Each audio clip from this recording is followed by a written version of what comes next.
नमस्कार साथियों, स्वागत है आप सभी का आपके YouTube चैनल विद्या पाव पे। दोस्तों, आशा करता हूँ आप लोग अपने घर में स्वस्थ होंगे, मस्त होंगे।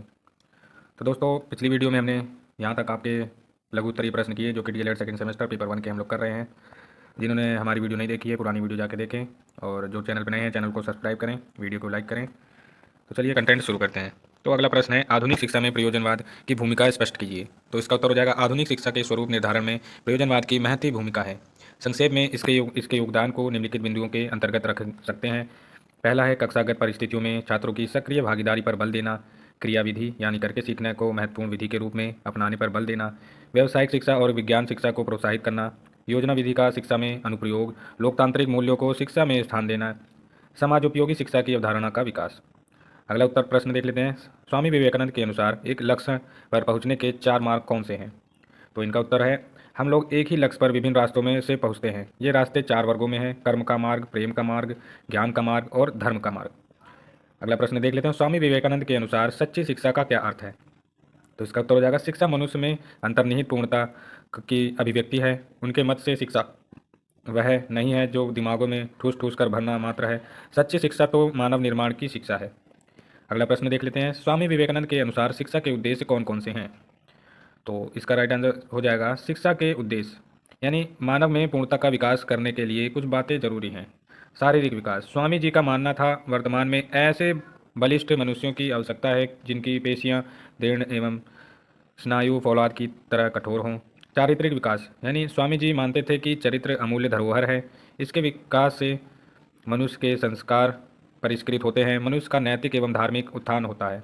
व्यावसायिक उद्देश्य, शिक्षा ऐसी हो जिससे लोगों की आवश्यकता पूर्ति हो और आत्मनिर्भरता प्राप्त हो। अगला है विश्व बंधुत्व की भावना का विकास। वासुदेव कुटुंबकम की भावना का विकास शिक्षा का मुख्य लक्ष्य होना चाहिए ताकि विश्व के सभी लोग प्रेम स्नेह के बंधन में बंध सकें। अगला प्रश्न देख लेते हैं। स्त्री शिक्षा के संबंध में स्वामी जी के विचार क्या थे? इसका उत्तर है, उनका मत था कि स्त्री शिक्षा पुरुषों के समान है। उनके उत्थान के बिना देश व समाज का उत्थान कदापि संभव नहीं हो सकता। जन सामान्य की दशा में सुधार के लिए उन्होंने विशेष प्रयत्न किया। अगला प्रश्न देख लेते हैं। स्वामी विवेकानंद जी के बचपन का नाम क्या था? जो कि 2022 में पूछा गया है। तो स्वामी विवेकानंद का बचपन का नाम नरेंद्र नाथ दत्त था। अगला प्रश्न, टैगोर को किस धारणा में विश्वास था? तो टैगोर को सत्यम शिवम अद्वैत की धारणा में विश्वास था। उन्होंने ईश्वर को सर्वोच्च मानव यानी सुप्रीम मैन माना वे अद्वैतवादी थे। टैगोर की रचनाएं कौन कौन सी हैं? उत्सवर, दिन, पूर्व, पश्चिम, गीतांजलि, शिक्षा हेरफेर, धर्म, शांति निकेतन, शिक्षा विधि, स्त्री शिक्षा और माई स्कूल। ये सब इनकी रचनाएं हैं टैगोर की, रविन्द्रनाथ टैगोर जी की। अगला प्रश्न देख लें। रविन्द्रनाथ टैगोर के अनुसार शिक्षा का क्या अर्थ है? तो सर्वोच्च शिक्षा वह है जो हमें न केवल सूचना प्रदान करती है वरन हमारे जीवन का बाह्य परिस्थितियों से सामंजस्य बनाती है। टैगोर ने साविद्या या विमुक्ति का समर्थन किया। उनके अनुसार शिक्षा केवल जन्म मरण से मुक्ति नहीं देती वरन हमें वह आर्थिक, मानसिक, सामाजिक दासता से भी मुक्ति देती है। अगला प्रश्न देखते हैं। टैगोर के अनुसार शिक्षा के उद्देश्य कौन कौन से हैं? तो इसका उत्तर हो जाएगा, टैगोर के अनुसार शिक्षा के उद्देश्य व्यक्तित्व का सर्वांगीण विकास, बौद्धिक शक्ति का विकास, चरित्र का निर्माण करना, सार्वभौमिक नागरिकता का विकास करना, नैतिक व आध्यात्मिकता का विकास करना, व्यक्ति तथा समाज का संबंध स्थापित करना। तो ये सब इसका उत्तर है। ठीक है, अगला प्रश्न देखते हैं। शिक्षक और शिक्षार्थी के संबंध में रविंद्रनाथ टैगोर के विचारों को संक्षेप में लिखिए, जो कि 2016 में पूछा गया है। तो शिक्षक के स्थान के संबंध में वह मानते हैं कि उनके समक्ष जो बालक आता है वह दैवीय प्रकाश युक्त होता है और शिक्षक का प्रमुख दायित्व है इस प्रकाश को देखना। शिक्षक जो भावी यश के तेज प्रकाश को नहीं देखते, अपने ज्ञान, पद और राष्ट्रभाव के दर्पण में उससे सर्वदा घृणा करते हैं, वे एक अध्यापक के पद के अयोग्य हैं। शिक्षार्थी के अंतर्गत उन्होंने बहुत सारे गुणों की परिकल्पना की है। उनमें से कुछ प्रमुख इस प्रकार हैं: व्यवहार में विनम्रता, नियमों का अनुपालन, व्यवस्था व स्वच्छता में रुचि, निंदनीय, असभ्य व दोषपूर्ण बातों से दूर रहना, व्यक्तिगत व सामाजिक जीवन में अनुशासन, आंतरिक बल व प्रकाश अनुभूति, उच्च अभिलाषा, सौंदर्य के प्रति लगाव, स्वतंत्र विचार, भक्ति व तपस्या, शांति व साधना। अगला प्रश्न देख लेते हैं। रविन्द्रनाथ टैगोर ने कौन सी शिक्षण विधियों पर बल दिया? तो रविन्द्रनाथ टैगोर जी का मत था कि सीखने के लिए प्रकृति की गोद अपेक्षित है, जहाँ बालक जीवन की आवश्यकताओं की पूर्ति के लिए प्रयास करता है। उन्होंने अग्रलिखित शिक्षण विधियों को अपनाने पर बल दिया, जो कि है निरीक्षण द्वारा सीखना, क्रिया द्वारा सीखना, भ्रमण विधि द्वारा सीखना, प्रकृति के अनुसरण द्वारा सीखना, वाद विवाद द्वारा सीखना। अगला प्रश्न देख लेते हैं। शांति निकेतन की स्थापना के पीछे टैगोर का क्या उद्देश्य था? जो कि 2020 में पूछा गया। टैगोर और शांति निकेतन। वर्ष 1901 में रविंद्रनाथ टैगोर ने अपने पिता की आज्ञा से लगभग 150 किलोमीटर दूर बोलपुर स्थान पर शांति निकेतन विद्यालय की स्थापना की। उस समय वह उस विद्यालय में केवल 5 छात्र थे और टैगोर एकमात्र शिक्षक। यह विद्यालय सन 1921 में विश्व भारती विद्यालय के रूप में विकसित हुआ और उसमें देश विदेश के छात्र अध्ययन करने हेतु आने लगे। शांति निकेतन की स्थापना के कारण ही व्याख्या करते हुए टैगोर ने लिखा है, हमने अपने विद्यालय के छात्रों के में प्रकृति देवी की भांति मानवीय प्रतिवेश के साथ सही मनोभाव, उन्मुखता और प्रियत्व बोध जागृत करने की यथासाध्य चेष्टा की है। इसके लिए हमने साहित्य, प्रचलित पर्व और उत्सव और साधारण धर्म शिक्षा की सहायता ली है, जिससे आत्मा का बाह्य जगत से घनिष्ठ संबंध हो सके। यहाँ धर्म शिक्षा से तात्पर्य यह नहीं है कि शांति निकेतन में किसी विशेष धर्म की शिक्षा दी जाती थी अथवा अनुसरण किया जाता था। तपोवन के अंचल में स्थित प्राचीन भारतीय गुरुकुलों की तरह विश्व भारती में भी शिक्षा प्रकृति की गोद में वृक्षों के नीचे सुरम्य वातावरण में दी जाती थी। अगला प्रश्न देख लेते हैं, गीजू भाई के अनुसार शिक्षा का स्वरूप क्या होना चाहिए? तो इसका उत्तर हो जाएगा, गीजू भाई शिक्षा को बाल केंद्रित के रूप में मानते थे। यह एक शैक्षिक उपागम है जिसमें बालक की स्वयं रुचियां बाह्य अधिकारी की अपेक्षा पाठ्यक्रम व प्रक्रियाओं को निर्धारित करने में एकमात्र सार्थक भूमिका निभाती है। बालक पुस्तकों एवं विषय क्षेत्रों से एकमात्र सीखने की अपेक्षा अपने स्वयं के यथार्थ व मूर्त अनुभव की पुनर्रचना में संलग्न रहता है। अगला प्रश्न देख लेते हैं, गीजू भाई के अनुसार शिक्षा का उद्देश्य क्या होना चाहिए? तो गीजू भाई के अनुसार शिक्षा का उद्देश्य निम्न बिंदुओं पर आधारित होना चाहिए, जो कि बालक का समुचित विकास करना, बालक की मानसिक एवं सृजनात्मक शक्तियों का विकास करना, बालक में नैतिक मूल्यों का विकास करके कुशल नागरिक बनाना। अगला प्रश्न देखते हैं, गीजू भाई ने किन शिक्षण विधियों के अनुसरण पर बल दिया? क्योंकि गीजू भाई फ्रोबेल एवं मारिया मोंटेसरी के शिक्षा दर्शन से प्रभावित थे, अतएव उन्होंने शिक्षण की निम्नलिखित विधियों के अनुसरण पर बल दिया, जो कि है खेल विधि द्वारा सीखना, क्रिया द्वारा सीखना, कहानी एवं नाटकों द्वारा सीखना। भाषा शिक्षा में सबसे पहले पढ़ना फिर लिखना सिखाया जाए। लेखन में सबसे पहले रेखाएं बनाना सिखाया जाए। कविता शिक्षण लोकगीतों के माध्यम से तथा व्याकरण की शिक्षा अलग से न देकर पाठ शिक्षण के साथ साथ हो। आकृतियों के माध्यम से वर्ण ज्ञान व श्रुतलेख कराया जाए आदि। अगला प्रश्न देख लेते हैं, बालकों की शिक्षा के संदर्भ में गीजू भाई के विचारों पर एक संक्षिप्त लेख लिखिए, जो कि 2019 में पूछा गया है। इसका उत्तर देख लेते हैं, गीजू भाई एक शिक्षाविद, शैक्षिक प्रयोगकर्ता, बाल शिक्षण संस्था के संस्थापक, शिक्षा एवं बाल साहित्य के प्रणेता के रूप में यशस्वी लेखक व चिंतक ही नहीं थे, अपितु वे शिक्षण पत्रिका का संपादन करने वाले एक प्रख्यात पत्रकार भी थे। गीजूभाई ने शिक्षा से संबंधित 14 पुस्तकें लिखी थी। गीजूभाई बच्चों की मनोवृत्तियों, भावनाओं व संवेगों को अच्छी तरह समझते थे। अपने बाल मंदिर में उन्होंने बालकों के प्रत्येक क्रियाकलाप व संवेगों का गहन अध्ययन किया था तथा उसी के अनुरूप बाल साहित्य का सृजन किया। छोटे छोटे जंगल या समूह में काम करने वाले लोगों के गीतों को सुनकर शीघ्र याद कर लेते थे। उनकी स्मरण शक्ति तीव्र थी। इन गीतों के माध्यम से अच्छे संस्कारों को सिखाने में उन्होंने मदद की। उनके द्वारा रचित लोरियाँ व गीत आज भी बालकों को सुनाए जाते हैं। यद्यपि समय के साथ साथ उनमें बहुत परिवर्तन हो चुका है, फिर भी यह साहित्य लोगों में प्रसिद्ध है। अगला क्वेश्चन देख लेते हैं, गांधी जी के अनुसार शिक्षा का क्या अर्थ क्या है? गांधी जी के अनुसार शिक्षा से मेरा तात्पर्य बालक और मानव शरीर, मस्तिष्क और आत्मा में सर्वश्रेष्ठतम को समग्र रूप से बाहर निकालना है। अगला प्रश्न देख लेते हैं, गांधी जी के अनुसार शिक्षा के उद्देश्य कौन कौन से हैं? आत्मनिर्भरता शिक्षा का मुख्य परिणाम हो, इसे दृष्टिगत रखकर गांधी जी ने व्यावसायिक शिक्षा को विशेष महत्व दिया। उनका कहना था, शिक्षा को बेरोजगारी के विरुद्ध एक प्रकार का बीमा होना चाहिए। सामाजिक उद्देश्य, प्रत्येक भारतीय के व्यवहार में संस्कृति परिलक्षित होनी चाहिए, इसलिए गांधी जी शिक्षा को संस्कृति से जोड़ने वाली कड़ी मानते थे। उनका मत था, मैं साक्षरता की अपेक्षा शिक्षा के सांस्कृतिक पक्ष को अधिक महत्व देता हूँ। संस्कृति नींव है, प्राथमिक वस्तुएं हैं। चारित्रिक विकास, गांधी जी का मानना था कि समस्त ज्ञान का परिणाम चरित्र निर्माण होना चाहिए। शिक्षा में उन सभी बातों को शामिल किया जाए जो व्यक्ति को सदाचारी बनाए। उन्होंने कहा, यदि हमसे कोई पूछे कि जब भारत स्वतंत्रता प्राप्त कर रहा लोगों लेगा, आपका शिक्षा के संबंध में उद्देश्य क्या है, तो मेरा उत्तर होगा चरित्र निर्माण। गांधी जी ने कौन सा पाठ्यक्रम प्रस्तावित किया था? तो इसका उत्तर हो जाएगा, गांधी जी के प्रस्तावित पाठ्यक्रम के अनुसार बच्चों को हस्तशिल्प, चर्मकार्य, गृह विज्ञान, संगीत, गणित, कताई बुनाई, बागवानी, कृषि, मातृभाषा, मत्स्य पालन, स्वास्थ्य विज्ञान, व्यायाम, खेलकूद का ज्ञान अवश्य कराया जाए। अगला प्रश्न देखते हैं, गांधी जी के शिक्षा दर्शन को स्पष्ट करते हुए उनके शैक्षिक सिद्धांतों का उल्लेख कीजिए, जो कि 2016 में पूछा गया है। इसका उत्तर देखते हैं, गांधी जी ने शिक्षा दर्शन के अग्रलिखित आधारभूत सिद्धांतों का प्रतिपादन किया है। पहला है, 7 से 14 वर्ष तक के बालकों के लिए निःशुल्क और अनिवार्य शिक्षा की व्यवस्था की जानी चाहिए। शिक्षा का माध्यम मातृभाषा होनी चाहिए। बालक की शिक्षा में अंग्रेजी को कोई स्थान नहीं दिया जाना चाहिए। साक्षरता को शिक्षा नहीं कहा जा सकता। शिक्षा का उद्देश्य बालक में मानवीय गुणों का विकास करना होना चाहिए। शिक्षा बालक की समस्त शक्तियों का विकास है। बालक की शिक्षा किसी लाभप्रद दस्तकारी से प्रारंभ की जानी चाहिए। शिक्षा किसी उत्पादन उद्योग के माध्यम से दी जानी चाहिए। शिक्षा के लिए उद्योग का चयन करते यह ध्यान रखना चाहिए कि यह उद्योग कोई स्थानीय उद्योग हो। जिस उद्योग का शिक्षा के साधन के रूप में चयन किया जाए उसे शिक्षा को स्वावलंबी बनाना चाहिए। गांधी जी के अनुसार विद्यालय ऐसा होना चाहिए कि जहां बालक नवीन खोजों की तरफ अग्रसर होता रहे। अगला प्रश्न है, गांधी जी के अनुसार शिक्षण विधि कैसी होनी चाहिए? तो इसका उत्तर हो जाएगा महात्मा गांधी तत्कालीन प्रचलित शिक्षण विधियों से संतुष्ट नहीं थे।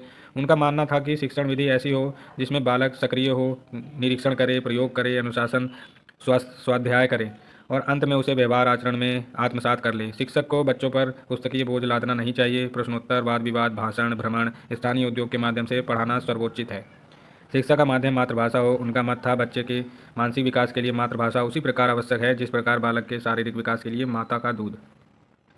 अगला प्रश्न देख लेते हैं, बुनियादी शिक्षा पर संक्षिप्त टिप्पणी लिखी, जो कि 2022, 20 और 23 में पूछा गया है। तो इसका उत्तर देखते हैं। महात्मा गांधी प्रयोगवादी थे। उन्होंने अपने शैक्षिक दर्शन का मूर्त प्रदान करने के लिए 1937 में वर्धा शिक्षा सम्मेलन में बुनियादी नए तालीम शिक्षा योजना को प्रस्तावित किया। इसके पीछे उनका तर्क था, वर्तमान ब्रिटिश शिक्षा विदेशी संस्कृति पर आधारित है और भारतीय संस्कृति को इसने पूर्ण बहिष्कृत कर दिया है। इसका मन हृदय पर कोई प्रभाव नहीं पड़ता है। इसमें हाथ के कार्य का कोई स्थान नहीं है। उन्होंने तालीम शिक्षा का अर्थ स्पष्ट करते हुए कहा कि हमारी बुनियादी शिक्षा पद्धति मस्तिष्क, शरीर, आत्मा तीनों का विकास करती है। जब तक शिक्षा इन तीनों शक्तियों का सामंजस्य युक्त विकास नहीं होता तो इसका कोई मूल्य नहीं। अगला प्रश्न, गांधी जी की बुनियादी शिक्षा की विशेषताएं बताइए। तो गांधी जी की बुनियादी शिक्षा की विशेषताएं निम्नलिखित हैं, क्योंकि बच्चों को शिक्षा अनिवार्य व निःशुल्क रूप में दी जाए। बच्चों को ही शिक्षा प्रणाली का मूल केंद्र बिंदु समझा जाए। बच्चों को शिक्षा उनकी मातृभाषा के माध्यम से दी जाए। बच्चों की जो भी शिक्षा दी जाए वह हस्तशिल्प के माध्यम से दी जाए।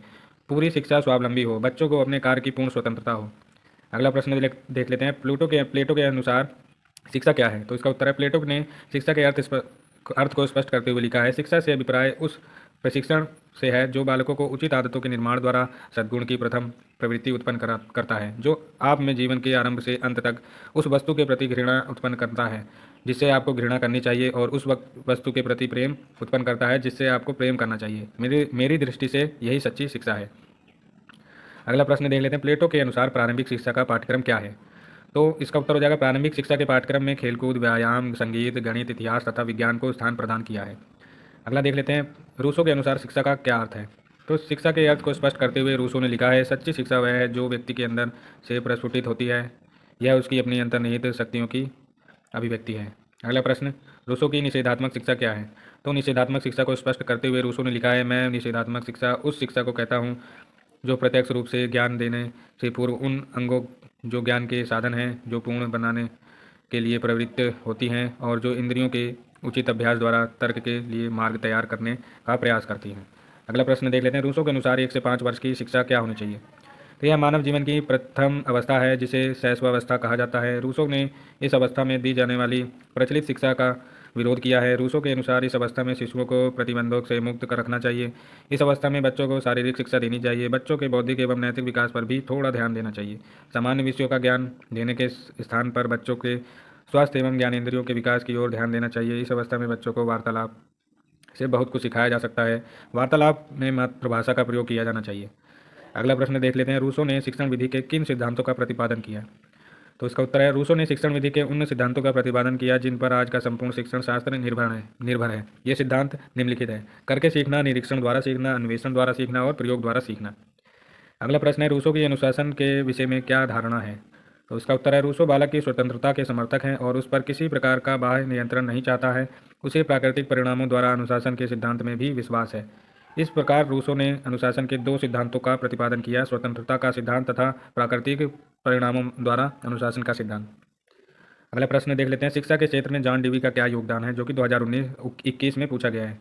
तो इसका उत्तर है, डीवी शिक्षा के उद्देश्य को पूर्व निर्धारित नहीं मानते हैं। उनका मानना कि शिक्षा के पूर्व निर्धारित कोई भी उद्देश्य देश काल एवं परिस्थितियों में सभी बालकों के लिए उचित एवं उपयोगी नहीं हो सकते हैं। फिर भी डीवी ने शिक्षा के निम्नलिखित सामान्य उद्देश्य को निर्धारित किया है। पहला पॉइंट है, बालक का सर्वांगीण विकास। डीवी के अनुसार शिक्षा का मुख्य उद्देश्य बालक का सर्वांगीण विकास करना है ताकि वह समाज में भावी जीवन में समायोजन कर सके। अगला है, बालक को महत्ता। प्रयोजनवादियों ने शिक्षा के उद्देश्य के निर्धारण में बालक को महत्ता दी है। उनका मत है कि बालक अपने मूल्यों का एवं आदर्शों का स्वयं निर्माण करता है। इसके लिए शिक्षा को उन परिस्थितियों का सृजन करना है जिसमें मनुष्य बालक अपने आदर्शों एवं मूल्यों का निर्माण स्वयं कर सके। गत्यात्मक निर्देशन। प्रयोजनवादी शिक्षा का एक उद्देश्य बालक को गतिशील बनाना भी है ताकि वह स्वयं दिशा में प्रगति कर सके। बालक का सामाजिक विकास। प्रयोजनवादी शिक्षा का अन्य उद्देश्य बालक का सामाजिक विकास करना है ताकि बालक समाज के साथ समायोजन कर सके और सामाजिक दायित्वों का निर्वहन कर सके। अगला प्रश्न देख लेते हैं, फ्राबेल के अनुसार शिक्षा के क्या उद्देश्य हैं, जो कि 2023 और 2016 में पूछा गया। तो उत्तर देखते हैं, फ्राबेल के अनुसार शिक्षा के निम्नलिखित उद्देश्य हैं। शिक्षा का प्रथम उद्देश्य शरीर और आत्मा को बंधन से मुक्त करना है। इसके लिए शिक्षा का उचित वातावरण तैयार किया जाना चाहिए। अगला है, शिक्षा का दूसरे उद्देश्य व्यक्ति को ऐसा बनाना है कि वह ईश्वर में स्थित सबकी एकता पहचान ले। इसलिए वह कहता है कि शिक्षा का उद्देश्य तभी सफल हो सकता है जब बालक वस्तुओं में निहित आंतरिक अविच्छिन्नता को समझ ले। अगला है, शिक्षा का तीसरा उद्देश्य दैवीय नियमों के अनुसार बालक का सर्वांगीण विकास करना है। फ्राबेल कहते हैं कि एक दैवीय शक्ति व्यक्ति के कार्यों को नियमित बनाने का प्रयास करती रहती है। यदि बालक इस दैवीय शक्ति के अनुकूल कार्य करता है तो उसकी प्रगति होती है, और यदि वह इसके प्रतिकूल कार्य करता है तो उसकी अवनति होती है। फ्राबेल के अनुसार प्रत्येक शक्ति का विकास अपने क्रियाशीलता के अनुसार अंदर से बाहर की ओर होता है। अतः शिक्षा की समस्या इस विकास को समझाना है और शिक्षा का उद्देश्य इस विकास को और आगे बढ़ाना है। अगला प्रश्न है, फ्राबेल की शिक्षण पद्धति को स्पष्ट कीजिए, जो कि 2023 में पूछा गया है। एक और प्रश्न है, शिक्षण पद्धति के संदर्भ में फ्राबेल के विचारों को संक्षेप में लिखिए, जो कि 2021 में पूछा है। तो इसका उत्तर देख लेते हैं, दोनों का सेम ही है। फ्राबेल के शैक्षिक विचार। तो फ्राबेल का कथन है कि बालक का आध्यात्मिक विकास क्रमबद्ध होता है। यदि ऐसा न हो तो बालक की शिक्षा असंभव हो जाएगी। उसके अनुसार शिक्षा ऐसी होनी चाहिए जिसकी सहायता से बालक स्वयं प्रकृति, मानव जाति एवं ईश्वर को पहचान सके। फ्राबेल का किंडरगार्टन। फ्राबेल आदर्शवादी दार्शनिक था। वर्ष 1805 में उसने शिक्षण कार्य आरंभ किया। 1839 में उसने एक विद्यालय खोला जिसका नाम उसने बालोद्यान या किंडरगार्टन रखा। वह कहता है, हमें अपने बच्चों के लिए जीवित रहना चाहिए। Let us live for our children. Kindergarten का अर्थ है, किंडरगार्टन जर्मन भाषा का शब्द है। यह दो शब्दों से मिलकर बना है, किंडर और गार्डन। किंडर का अर्थ है बालक और गार्डन का अर्थ है बगीचा। इसी प्रकार किंडर का अर्थ हुआ बालकों का उद्यान। किंडरगार्टन प्रणाली के सिद्धांत। किंडरगार्टन पद्धति के निम्नलिखित सिद्धांत हैं: एकता का सिद्धांत, विकास का सिद्धांत, स्वयं क्रिया का सिद्धांत, स्वतंत्रता का सिद्धांत, समाजीकरण का सिद्धांत, खेल द्वारा शिक्षा का सिद्धांत। किंडरगार्टन शिक्षण विधि। फ्राबेल ने शिक्षण का निम्नलिखित उद्देश्य बताया है। शिक्षण का उद्देश्य मनुष्य में निहित शक्तियों का निरंतर विकास करना है, न कि उसको और अधिक ज्ञान प्रदान करना। शिक्षण के उपरोक्त उद्देश्य को प्राप्त करने के लिए फ्राबेल ने किंडरगार्टन प्रणाली को जन्म दिया। इस प्रणाली का आधारभूत सिद्धांत है स्वयं क्रिया और रचनात्मकता द्वारा क्रियात्मक अभिव्यक्ति। किंडरगार्टन प्रणाली में अभिव्यक्ति के 3 साधन हैं: मोल, गति और रचना। यद्यपि ये तीनों साधन एक दूसरे के पूरक हैं, फिर भी वे एक दूसरे को सहयोग देते हैं। ये तीनों एक इकाई के रूप में कार्य करते हैं। अगला है, किंडरगार्टन प्रणाली की विशेषता है। किंडरगार्टन प्रणाली की 3 विशेषताएं हैं: मातृ खेल और शिशु गीत। ये पहला पॉइंट है। इन गीतों को एक पुस्तक में संग्रह किया गया है। इन गीतों से बालक की ज्ञानेंद्रियों और मांसपेशियों को गति मिलती है। इन खेलों और गति गीतों का निर्माण इस तरह किया जाता है कि खेल खेल में ही बालकों की बुद्धि का विकास हो जाता है। कुल मिलाकर इन गीतों की संख्या 50 है। इन खेल गीतों के बारे में फ्राबेल का कथन है, मैंने खेल गीतों पर अपने शिक्षा सिद्धांत के मूल विचारों को आधारित किया है। अगला है, उपहार। ये उपहार बालक की स्वयं क्रिया को उत्तेजित करते हैं और ज्ञानेंद्रियों को प्रशिक्षित करते हैं। प्रत्येक उपहार में कुछ वस्तुएं सम्मिलित हैं। ये वस्तुएं देखने में बालकों के खिलौने की तरह मालूम पड़ता है। उपहारों में कुल संख्या 20 है, पर उनमें से 7 मुख्य उपहार हैं। किंडरगार्टन प्रणाली के गुण। किंडरगार्टन प्रणाली के निम्नलिखित गुण हैं। इस प्रणाली का प्रथम गुण यह है कि इसमें बालक को सबसे अधिक प्रधानता दी जाती है। यह पद्धति बालक की शिक्षा में बालक को प्रधान मानने के कारण बाल केंद्रित है। यह प्रणाली बालक को उसकी शिक्षा के स्वतंत्र वातावरण प्रदान करती है। यह पद्धति सामान्य से जटिल की ओर, स्थूल से सूक्ष्म की ओर ले जाती है। इस पद्धति में चूंकि बालक खेल खेल में शिक्षा प्राप्त करते हैं, अतः उनको आत्माभिव्यक्ति की पूर्ण स्वतंत्रता मिलती है। इस पद्धति में शिक्षक एवं एक मित्र और पथ प्रदर्शक की तरह माना जाता है। यह पद्धति मनोवैज्ञानिक है क्योंकि इसमें बालक की प्रवृत्तियों का दमन नहीं किया जाता है। इस पद्धति के द्वारा बालक की ज्ञानेंद्रियों को प्रशिक्षित किया जाता है। यह पद्धति शारीरिक श्रम को महत्व देती है। किंडरगार्टन प्रणाली में विद्यालय को एक सामाजिक संस्था के रूप में स्वीकार किया गया है। तो दोस्तों, अगला प्रश्न है, मॉन्टेसरी पद्धति के सिद्धांत की विवेचना कीजिए। एक और प्रश्न है, मॉन्टेसरी की शिक्षा पद्धति का उल्लेख कीजिए। एक और प्रश्न है, मॉन्टेसरी की शिक्षण विधि कितने भागों में विभाजित है? क्योंकि इसमें एक सवाल पहला 2022 में पूछा गया है, दूसरा 2019 में और तीसरा 2016 में। समान रूप से तीनों में एक ही चीज़ें पूछी जा रही है घुमा फिरा के। तो इसका उत्तर देखते हैं। मॉन्टेसरी प्रणाली की विभिन्न शिक्षण विधियाँ। मॉन्टेसरी ने अपनी शिक्षण पद्धति को 3 भागों में विभाजित किया है, यह अग्रलिखित है। कर्मेंद्रियों की शिक्षा। इस प्रणाली में सर्वप्रथम बालकों की कर्मेंद्रियों की शिक्षा दी जाती है। इसके लिए बालक से अनेक प्रकार के कार्य लिए जाते हैं, जैसे उठना, बैठना, घूमना, दौड़ना, कपड़े पहनना तथा उतारना और अपनी वस्तुएं यथा स्थान रखना। इन कार्यों को करने के में बालकों को आनंद आता है तथा उनकी कर्मेंद्रियों को भी प्रशिक्षित किया जाता है। इससे बालक अपने शरीर का संतुलन भी सीख जाता है। अगला है ज्ञानेंद्रियों की शिक्षा, सेंसुरी एजुकेशन। मॉन्टेसरी इंद्रियों अनुभव ही बालक की शिक्षा का मुख्य आधार मानती है। इसी कारण वह कहती हैं कि बालक को अधिक से अधिक इंद्रिय अनुभव कराया जाने चाहिए। ज्ञान इंद्रियों की शिक्षा का महत्व बताती हुई मॉन्टेसरी इस प्रकार लिखती है। शिक्षण विधि में इंद्रियों की शिक्षा का निश्चित रूप से अधिकतम महत्व होना चाहिए।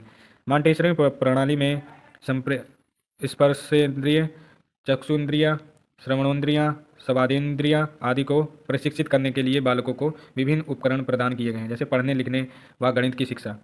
Teaching of 3 hours. मॉन्टेसरी पद्धति की अपेक्षा लिखना अधिक सरल मानती है। लिखने में केवल मांसपेशियों का प्रयोग किया जाता है, जबकि पढ़ने में स्वर तथा उच्चारण संबंधी मानसिक शक्तियों का भी प्रयोग किया जाता है। इसी कारण बालक को पढ़ना तथा सीखना सिखाया जाना चाहिए जब उसको भली भांति लिखना आ जाए।